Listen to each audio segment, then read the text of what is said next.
You're listening to The Hurt Locker, the podcast that opens the door on men's mental health. And for tonight's guest, we've got none other than Rick Kiesewetter. I just paused then to make sure that I got your surname right. That was wonderful.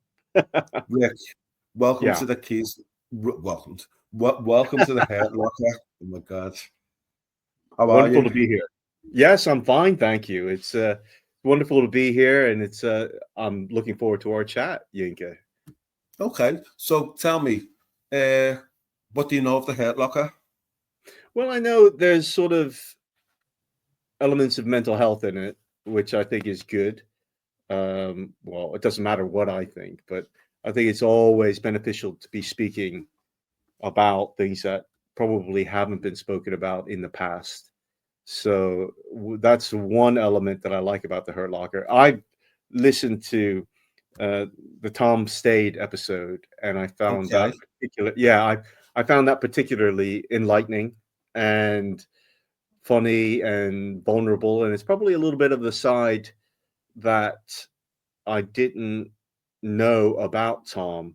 So I suspect that this is what happens on this podcast anyway. So I'm looking forward to that in particular, to see how the kind of things that we chat about. I don't know, because I'm really open-minded about it. So okay. So for the benefit of our listeners, who is Rick Kiesewetter? Well, Rick Kiesewetter is an actor, stand-up, a model. I must confess, there's an elegancy about you. Oh, right. Okay. Yeah. And also, thank you. You should, I don't know, speak to my ex-wives about that. But the thing is, yes, and also a lot of voice stuff I've been doing. And it's all that kind of world, really. I view myself pretty much as an artist. So that's the way I view it. I wouldn't consider myself to be a particularly astute or funny stand-up. It's one of the things that I do, and it's a part of who I am, and it's opened doors to many things, including just finding out a bit more about myself, because it goes a lot deeper than just standing on a stage and slinging, jokes, setups, and punch. So, yeah, that's who I am. Okay, so let's quickly dive in then. Where were you born? What was your upbringing like? I was born in Okayama, Japan, and I was adopted at the age of 3 by a German man, German American, and an Italian American woman. They were on a base in Hakata, Japan, and they adopted me when I was 3, and we lived in Japan until I was 7, and then we moved over to the States in the 70s. And that was it, really. I was adopted by white people and taken from a culture. I couldn't speak any English, and I was in this different world. I mean, it was. There's a picture of me with a cowboy hat and some plastic handguns.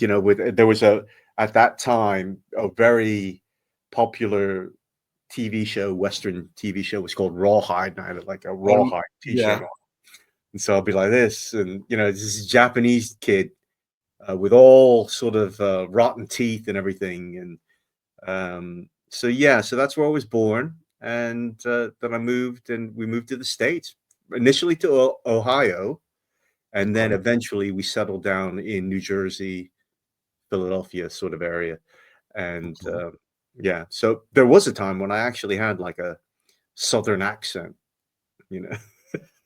which is I don't know. I mean, I don't know how you've got your accent, Yinka, but mine's just Scouse. I know it. I know it's well Scouse, man. Born and raised in Liverpool. That's it. Yeah. What part of Liverpool, may I ask? In the south end of Liverpool. Is So that born more and Hina? pardon? Is that more Hina? More Like Hina, Heanor, like Hina. There's a part of sort of like, isn't that Eastern sort of? no. More Toxteth than Wavertree. Oxford. Right. Okay. All right. Yes. Toxteth and Okay. Wavertree. Toxteth's always going to be synonymous with the uprisings in All 1989. right. Yeah. Always. Yeah. And Yeah. Wavertree, Studentsville, you Wow. know. So tell me, yeah. So you moved to the States Yeah. adopted at 3, Yeah. moved to the States at 7 years old. Yeah. How was that adjustment for you? Did you have siblings? Yeah. Well, I have an estranged sister at the moment, but because she's much older than me. So, but when we moved, it was a culture shock for me because I where I lived in New Jersey was essentially farm fields. It was farm fields, and it was very white, Yes. and it was very at this time during the 80s. All the kids. There was lots of Yes. mullets, Yes. and lots of you know dudes who had like their hair parted in the middle and feathered back, and I just couldn't do it. I couldn't do any of that because I tried doing it. Uh, I tried Vaseline, trying to trying to just control my hair, just make it look a little bit more like I would fit in. But then obviously with the Vaseline, it just worked. I didn't fit in at all. I think I'm probably made it worse.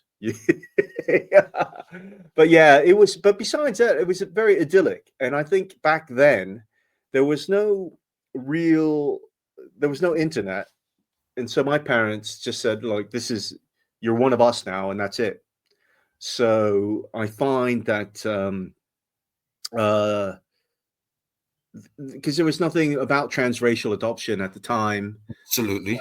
there was nothing, and so they were dealing with a lot as well, and they really did the best they could with that, and because they couldn't, there was no books on it, there was Yes. nothing, there was no you couldn't go to the bookstore and read some poems by Lem Cisse, and figure out what it was like to be different or abandoned in that way, so uh, it was challenging, but it has it. I've learned a lot out of it, though. How would you describe your heritage then? My heritage, I would describe it as Japanese. Okay. It is racially, it's Japanese, it's Asian. I'm very proud to be Asian. I um, I think that, but it's one of those things nowadays, Yinka, where we're global. Everybody's Global so global systems. now, Absolutely. and I find that this is the next step. I believe that we're just global now, and because I'm both a British citizen and a U.S. citizen, so Okay. it's on that level. I'm Asian, I'm a bit British, and in fact, being a dual citizen, you sort of like, you do have that sort of split personality in a way. Um, and yeah, so it's all those things, but I'm definitely Asian. I mean, sometimes I remember somebody coming up to me and said, Rick, why do you talk about being Asian? And it's like, well, look at me. I mean, Mhm. it's not something that I can just um, uh, not address. It doesn't mean that I'm going to talk about that all the time, which I don't. Yes. But I just think that it's, yeah. I mean, it's who I am. It's who I am. But that's why I try to do other things. Like every year, I do Yellow Christmas, which is the top East Asian acts who are based in the UK, or so before we had Rialina, and we've had Phil Wang, and Erica Ela. We have all. But the thing about that is that, going back to the thing I was saying earlier, Yinka, was that it's global. These stories are global, right? So what happens is, when people get on stage and they're the same race, what happens is that falls away, and people can concentrate on their stories and what's made them. And because there's a lot of BBC, British born Chinese now, Yes. there's a lot of mixed race. Yes. It's changing so quickly. And oh my gosh, I'm so grateful for it. The fact that you said that, was growing up a lonely period in your life in terms of who you were, your identity, that sense of belonging? Yeah, of course it was. Because you had an additional lens of growing up, and all of that.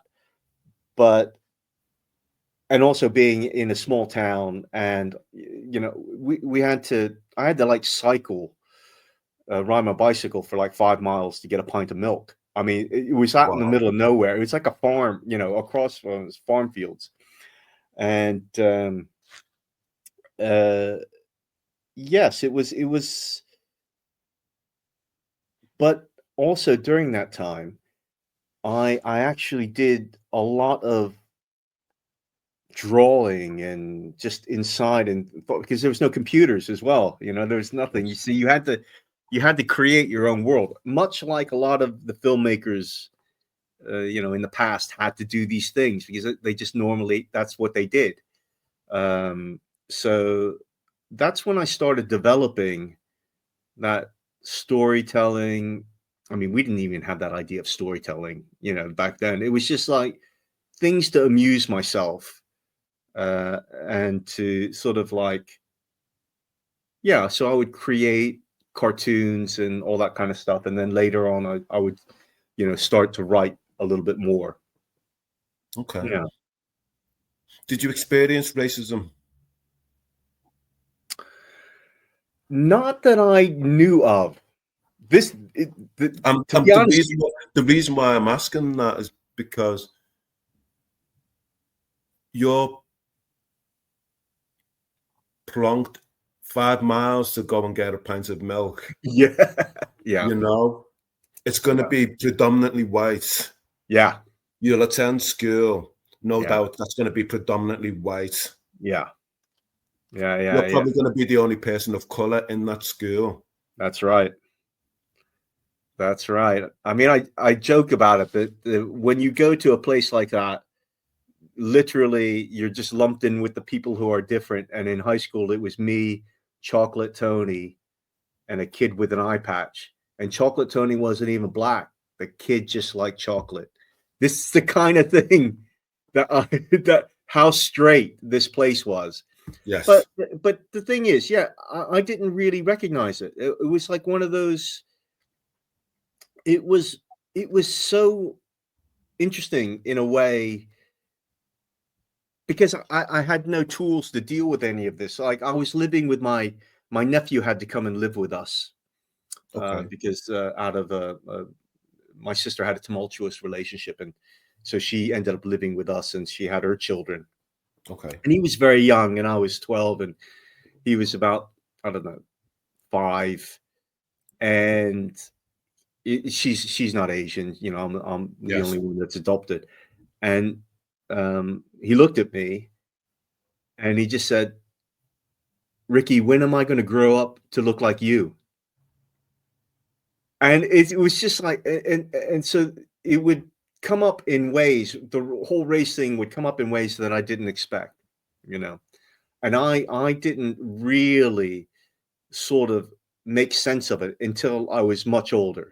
Like when I moved, until I moved to,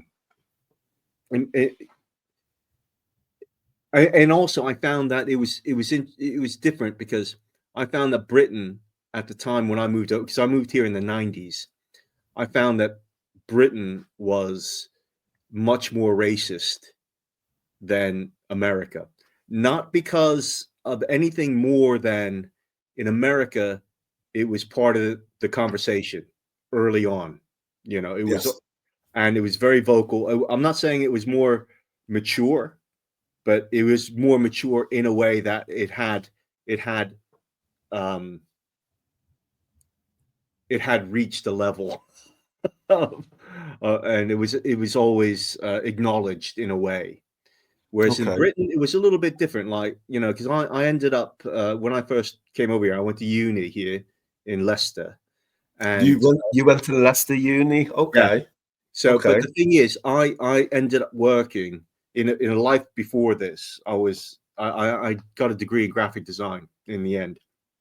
And I ended up working up north in Leeds, and then going up down to Bristol. And this is before Bristol was cool, by the way. Do you know what I mean? It was, Yes. but I remember getting off the bus and in Bristol, walking over the street, and this bloke who was riding a bike, motorbike, just came and slapped my back when he rode by, and stuff like that. And then I thought, why did this stuff happen? Like, people pushed me in like the post office and stuff like that. Just very odd things. And I think part of it also, Yinka, was that, people we didn't have the vocabulary that we have now to express those things. We didn't have microaggressions. Aggressions, yes. We didn't have, um, we didn't have those things of words like subconscious bias. Yes. We didn't have all these things and these tools. Once I was able to have access to this, or well, I, sort of always been interested in it, primarily because of my own children. I wanted to make sure that I was able to articulate things that they might experience in the end, that might have been confusing for them. Okay. And so I believe that that's when I sort of thought, oh, wait a second, that woman who did this, that was racist, or that was why did they behave now? Before, I was just confused. Why would people behave in this particular way? And I think it's also now, I mean, some people, the most frightening thing is, I believe, is that the people don't know that they're racist. There's something to that as well. In fact, there's a lot to that as well. Yeah, and that's something. But this is something that I've had to figure out myself, because obviously in my family, in my town, and I was the only Asian person. Yes. And there was few black people. I didn't meet any black people until I joined the army. Oh my God. You know what? Every time you utter the sentence, you strip them back a layer. Oh my gosh. You're coming back, definitely. You're coming back, because there's so many ways to go here. Well, I mean, I think it's interesting, Yankee, just yourself on the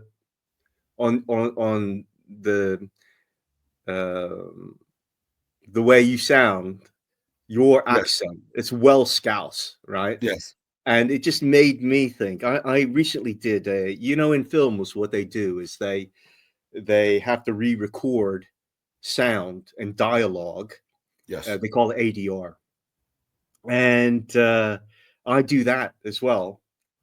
And it was quite interesting is that I went in for a film to do some replacement dialogue. And it's an American film. I can't mention it, but it was an American film. And there was a group of actors, and we're all doing American. And everybody was pretty much white. And then there was 2 black dudes, and then there was me. And so the scenes were usually like party scenes. So we'd have to do snippets of dialogue. And the white people, the Caucasian actors, did the Caucasian voices. Like, there was a bar scene. The Caucasian voices, the white actors didn't do the black dudes. Yes. Right? But the black dudes did the white people and themselves. I voiced white characters. So Interesting. I was thinking, oh my gosh, I've got a really white voice. I was That's interesting. You've got a really white voice, Yinka. I definitely, definitely in Um, ways, in ways. yeah, yeah. And but I thought, and then there was a scene where I was a shopkeeper, and the film in the background, because you have to follow the lips of the, and it was obviously the Asian dude was like, the shopkeeper was like really, So, and I'm thinking, I can't. My line that I had to say was something like, "Oh, thanks for coming in, and please come back again." But the Asian's mouth, and also it was like, Yes, what the fuck is yes, yes, that? But obviously, I was in for that role, and it was yes. just hilarious to me because I can't do the Last Samurai. I have done kind of accent. It's like, I would like to. I enjoy our conversation. I can't, you know what I mean? I Yes, can't yes, that yes. kind of first language interference, which I don't find offensive. It's like first language interference. I get it, but I'm not going to go.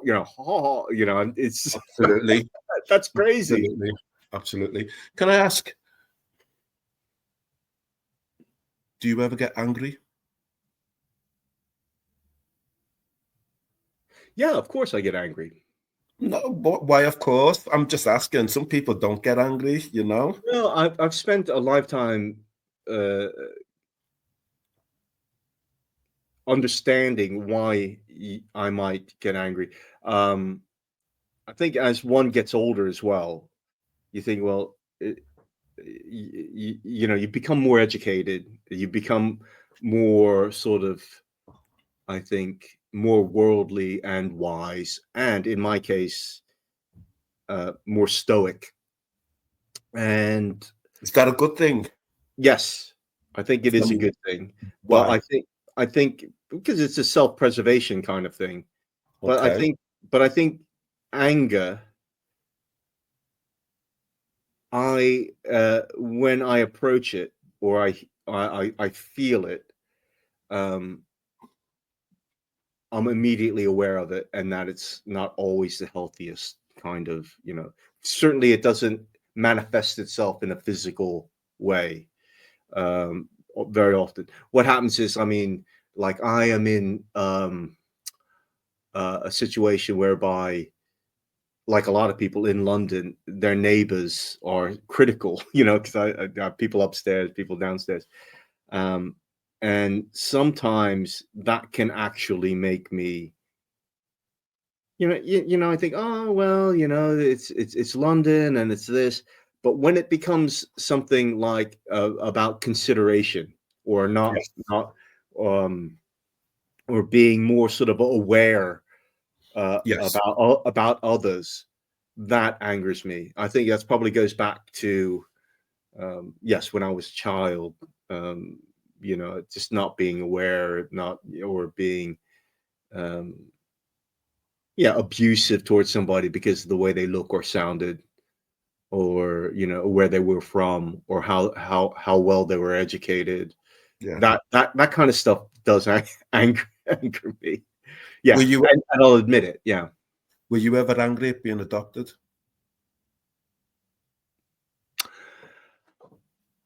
No, no, I don't Did think you I ever ever was. did you ever think, what's wrong with me? No, I don't think I ever thought, "What's wrong with me?" I I actually thought that I was quite different, and then I sort of translated it, or should I say, I not just justified it, but I worked it out that I was quite special in a way. And it all goes back to what I was saying before, Yinka. I think that my parents, my adopted parents, they they weren't particularly educated. They weren't, because they were in the army. My father, adopted father, he he didn't realize the value of being able to express yourself. and yeah, and but if he could, he would have done it, but he just wasn't from that world. He'd come from a broken family, you know, all kinds of a very troubled and traumatized past, and he did the best he could. But if you were able to you know articulate it now, I think that it's easier. That's how I don't think that I didn't feel also the thing was, in hindsight, it's much easier to understand. Like, for example, he fought in Vietnam, so he had PTSD. Absolutely. So I just thought, oh, why did he just chuck that donut? Because why? Yeah. Or why did he not speak to mom for like 2 weeks because the one sock wasn't washed or something like that? And it's just like, and as you grow older, you realize there's relationships and things like that. But I never felt. I thought that actually they were trailblazers, man. They just didn't know. They didn't know. They didn't. Their part of it was, here's a child. He needs a home. We can't have a child anymore. Let's do this. And it's just like, some things can be simple like that. And then all the other sort of tendrils of challenges and things, they come later. And then, but like I said, back then we weren't as equipped. Yeah, I'm certainly not trying to intellectualize your upbringing, your experiences, and that. What was you understood about your father as you got older, etc.? What was your relationship like with your mum? With your adoptive mum? She was a typical Italian American mom. I mean, that's why I'm 5'11", because she fed the heck out of me. I mean, honestly, she was the food mom. It was pasta. It was and also because we didn't come from a privileged background. She would do things with like minced meat and like meatloaf, and she would just put. I don't know how she did it, right? But she did it. She did it, and I just really respected her for that. Even during that time, she would make homemade pasta. It'd be strewn all over the kitchen, and we just like literally snort it because it was just so wonderful. Tim's just put him in the chat. Tell me what you got for breakfast. I made, because I'm not an epicure. But now and then I like to treat myself to stuff. When I was in the army, they had this thing. If you look in, it's called SOS, which is same old shit. And it's essentially mincemeat made into a gravy. And in the States, it's like a cream gravy. And then you put it on a biscuits and you just eat it. And it's great. And I have like fried eggs with it. And that's what I did. If you know about Band of Brothers. I love Band of Brothers. That song.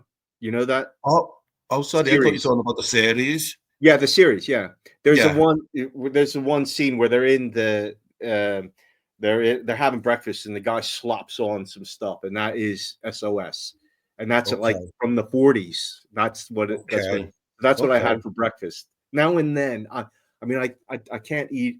I don't eat like tons of that kind of stuff anymore, but now and then I kind of like sneak one in. What's that? Is that like comfort food for you? It is comfort food, and it reminds me of the States.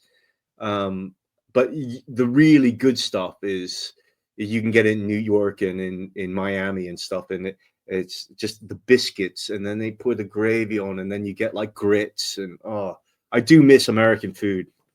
Okay. Yeah. Tell me about.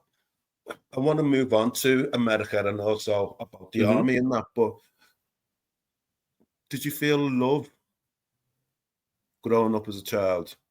Do you know what love is? I'm only asking that because you've been divorced a few times. Oh, yeah. I think, there is that element though, Yinka, that, people it takes a while to understand what love is about, and sometimes people think that, you'll hear some opinions that it's about duty, it's about loyalty, it's about compromise. It is all about those things. And I think that overall, I would say, yes, whilst growing up, I did feel loved. I mean, there is no doubt about it. It still meant that I had to escape from Okay. that small town. But I Yes. think also there's an element of, I took a 21 and me DNA test, and in that test, they have actual DNA that's linked to particular characteristics. So, for example, that a bitter taste, or you don't like that, or your hairline the way it is. So and then also there was one part of it that said that in my case, you would always be in tune, that you had a really good ear, and all this kind of stuff, which is all true. And that And ties in with your creativity, doesn't it? well, it just doesn't tie in that. It tied in with an epiphany more so, in as much as we're talking about feeling loved in my adopted family. It was because later on I actually researched my biological mom. You took the words. Well, yeah. Yeah. Go on. Yeah, Continue. and I mean, the bits of pieces, it's a longer story, but the bits and pieces of that was the fact that she was more of a showgirl. She was an entertainer. She, the two pictures that I have of her, or she's had like her hair is like um, all permed up, and she has this like lapdog and things like that. So I'm thinking that my dad was a very straight accountant. Uh, my my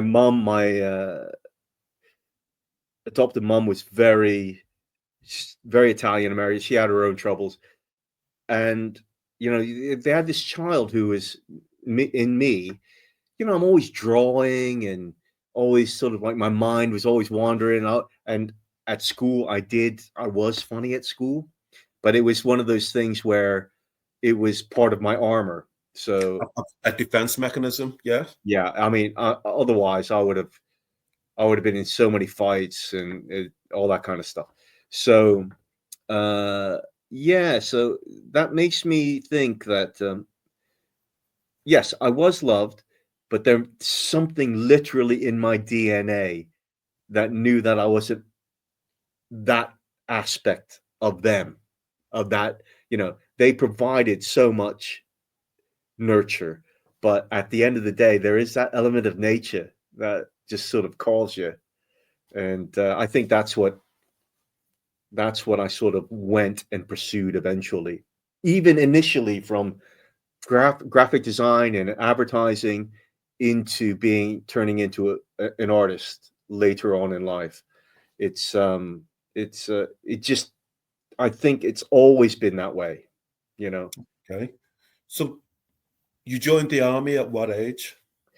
my dad actually signed the papers when I was 17. So it Oh, was like okay. 4 You years. signed the papers.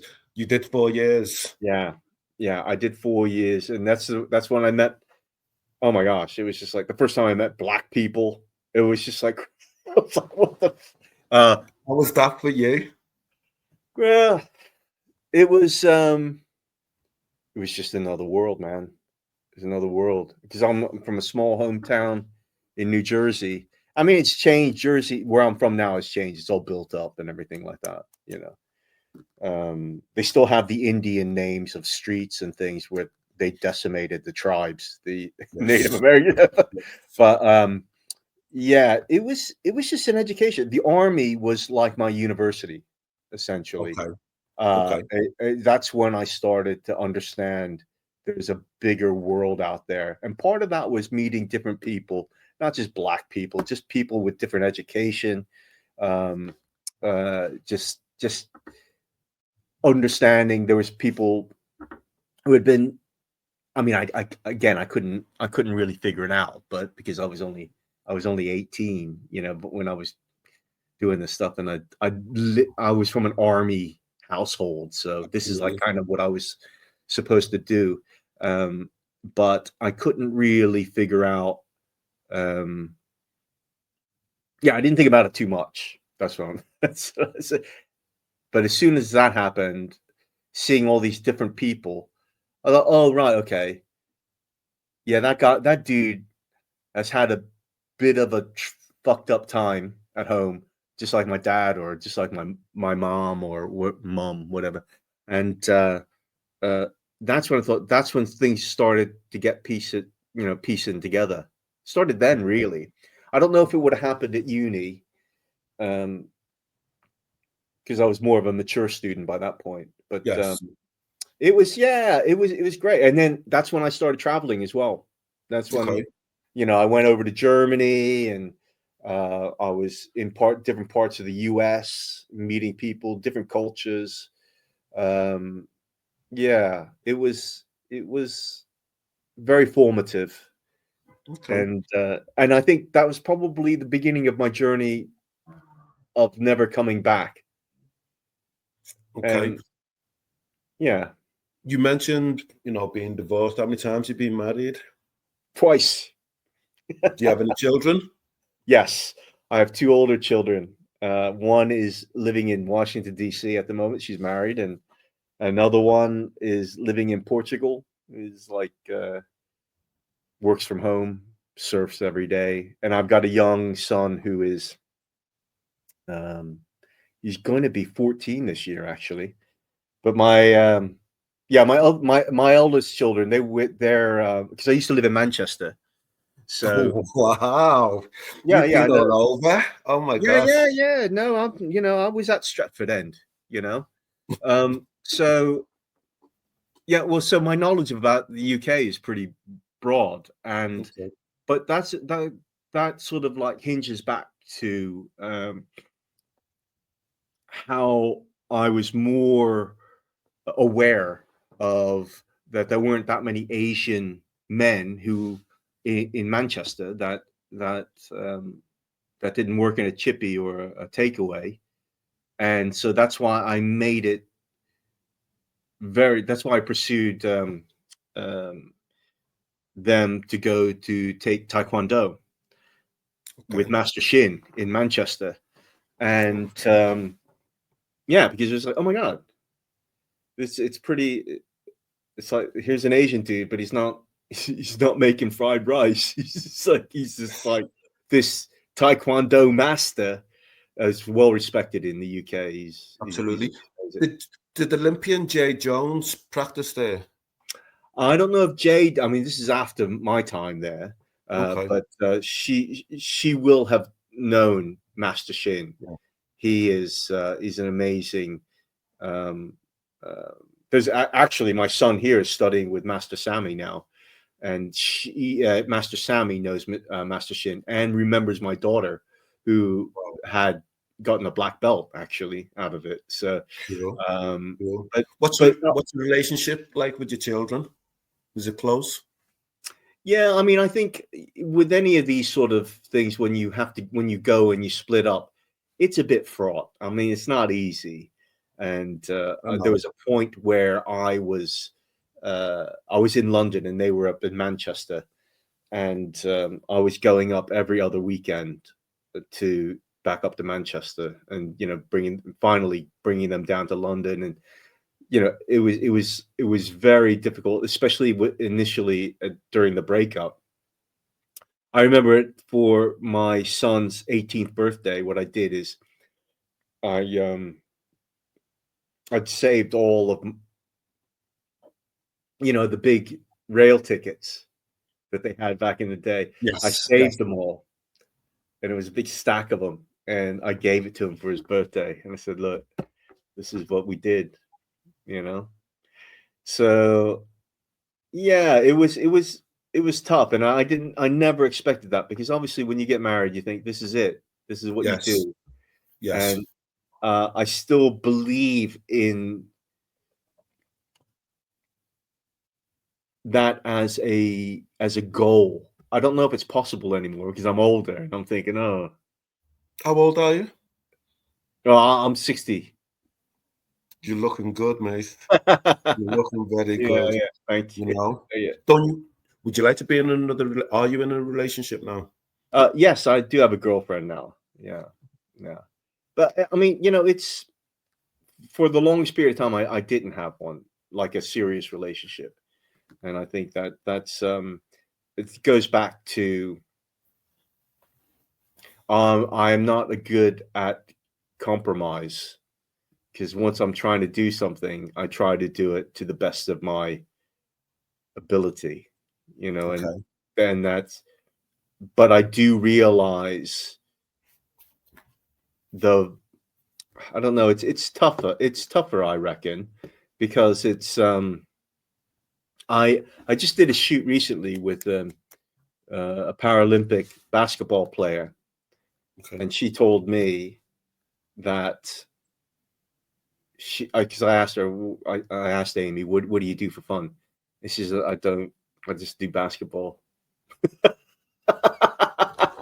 Okay. And to be good at something, and also you see, this is what I'm doing now is something that I can't believe that I'm actually, this is, I wouldn't say successful, but I can eat, Yes. and it's all these various forms of as a stand-up, you start and you have to irrigate loads of avenues of income.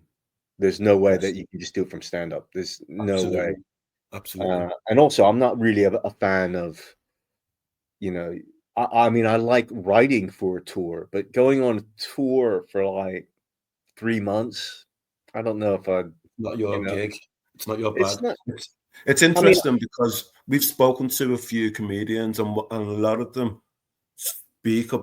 talk about the monotony of being on tour, being in different hotels, yeah, uh, etc., etc. And I'm wondering, in terms of thinking about some of the comedians we've had on, they talk about being on tour has impacted their mental health, and I'm wondering, has that ever been the case for you, or any time in your life? um, I wouldn't say because I've been fairly philosophical about what I've done and what I've achieved. I'm, to be honest, most of the time I'm just grateful. Sometimes if I get really low or I think about I've never had sort of any sort of thoughts, Of suicide? suicidal thoughts or anything like that. In fact, if anything, if I did think if I got ran over a bus right now, I'd actually be quite happy because because That's I interesting. That's a no well, different way of that's a different well way of framing it, though, isn't it? it's because I'm thinking, I have done, Yinka, I've done so much that I didn't think that I'd ever be able to do. It's not something that, is, I was in the army, I was in advertising, I was on Gladiators, I then changed to, I worked, one of the leads in a play, in Royal Theatre Bath before the pandemic, and I worked with Michael Boyd, who is ex RSC creative director. I've been on, uh, I got to work on Jack Ryan and do scenes with Michael Kelly and Michael Pena, and Okay. I've done, I just did Chaos, um, and it's just like I don't even know how I do this shit sometimes. Okay. Tomorrow I've got a mega casting to meet a very good casting director um, tomorrow, which I can't really say, but it's bit. I don't know how I'm doing it, dude. I'm just, I'm just You're sort of, and doing it. a lot of it's been through comedy, and comedy is essentially managing all that pain and experience in a more productive way. That's the way I see it. Interesting. In the way you've crafted that then, but mention the pain at the end and being able to There's manage always it. some pain. There's always some pain. Yeah. We've got a question. Yeah. Question from Darren S. Due to your travels, adoption, and many roles, do you feel you have ever felt like a constant foreigner or a person who can walk in different worlds? If this applies to you, how does this affect your mental health? I think it's essential that you're able to speak different languages. I think it's really important to be able to understand and communicate with people. And I In think different that cultures? yeah, I think it is because as a stand-up, you're always working on connection. As an actor, I'm always working on connection. Even modeling, I'm connecting. And it's just something that's really become important to me. And then when you do that in different cultures and around, I think that it's just yeah, it's very important. It's very important. Did I answer that question? I kind of think you meandered. All right. So You meandered. No, it's okay. It's okay. I'm going to ask you directly. What's in your hurt locker? I have a thing about abandonment, and I have a thing that sometimes I can distance myself from things that can possibly hurt me. And I think that this is not uncommon in people who have been abandoned or adopted or marginalized in a particular way. The best way I can explain it is I'm very sensitive about it. I can't watch King Kong. It's just he gets taken from the jungle where he's home, where he's king, and then he's just on the stage with these people with this different culture. I that definitely triggers something in me, and I don't. Yeah, I would say that's probably in my hurt locker. Very a locker which is probably padded inside. Thank you. Thank you for sharing that. Rick, after we finish recording, there's a knock at your door and there's a 12-year-old you. You open the door and 12-year-old you is there. What do you say to him? I just say, keep doing what you're doing, bro. It's don't be confused. If you're confused, it's cool to be confused. Just keep going. Keep going, because when you keep going, those doors open. Some doors close, but it just keeps going. That's what life is, man. Absolutely. Absolutely. Another question, Dominic. I was interested to see you worked in intelligence with the military. I didn't know that. Have you ever had an acting role where you were a spy? Would this interest you? Well, Bear the in thing is, mind, who's just took over the James Bond franchise and all who of that? did? Who's just took over it? They've Did they sold finally choose? Amazon. Ah, Amazon have took over it, that's right. from the broccoli dynasty, as it were. Oh my gosh, yeah. Broccoli, People I were said worried about broccoli. that, weren't they? Yes. Um, So there could be a potential outlet for you there. 008. 008. No, I don't think that I'm like that. I mean, I think if anything, there was a role that was more. I don't know. I quite like to be a killer. I think I could do that. That would be interesting for me. Ooh, I what type of killer? well, I did. It's like Come anything. on, spill the beans. No, well, there was. There was a pilot that was shot that I did, and it was essentially an assassin, and it's never going to come out. You're never going to see anything. I got one still from the frame. It was shot, and it was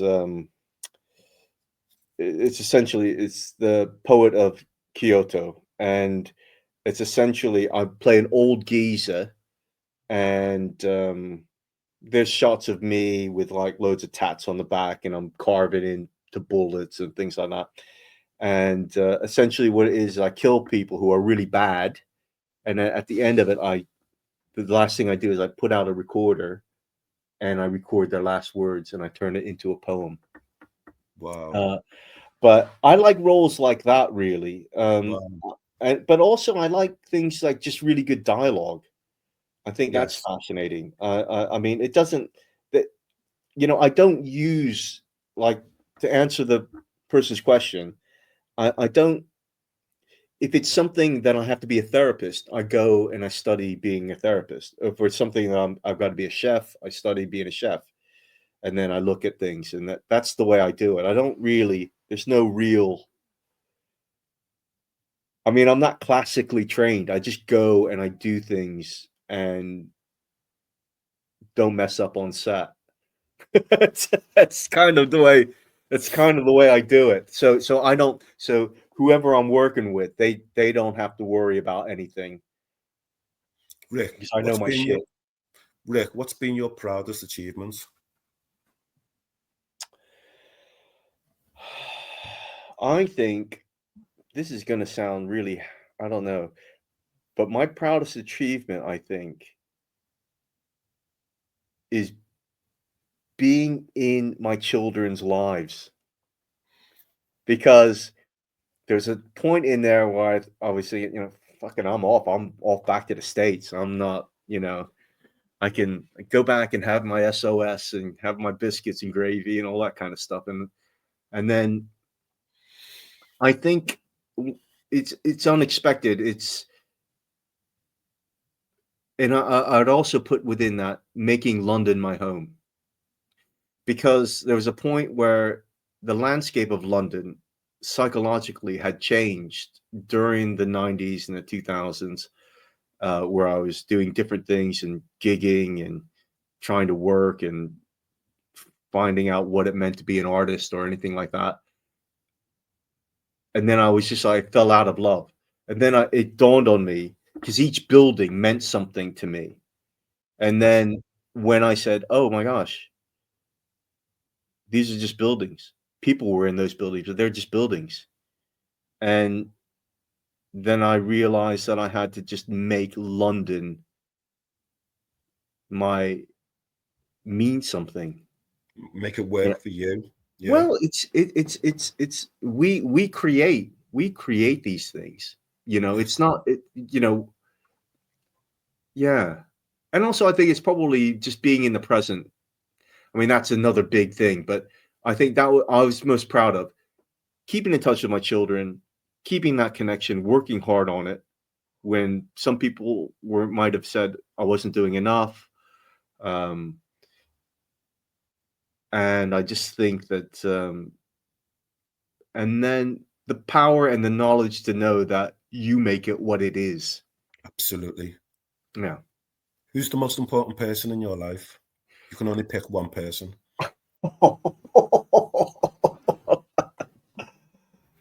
Oh.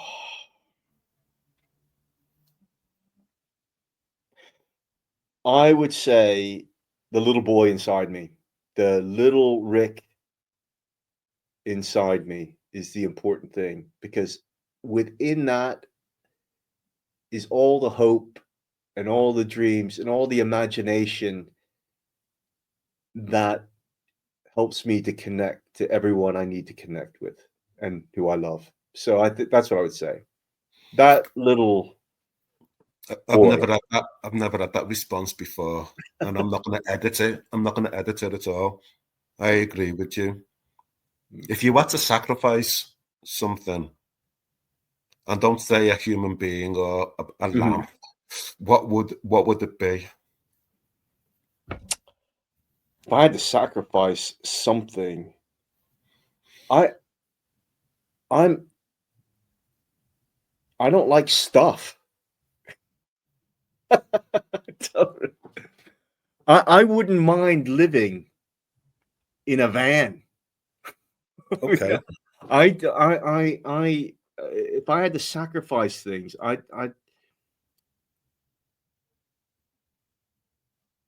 mean, what I wouldn't sacrifice is like a pen and a paper. I mean, I couldn't Yes. live without Yeah. that. But everything else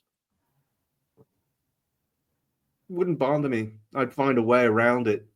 I'd find new things. It'd force me. Yeah. I don't need that many possessions. Possessions just generally. No, not really. Rick Kiesewetter, thank you for being a guest on The Hurt Locker. And we would certainly love to have you back again. and Thank you, delve deeper. Yinka. Well, we both have Yeah. white voices, so Why not?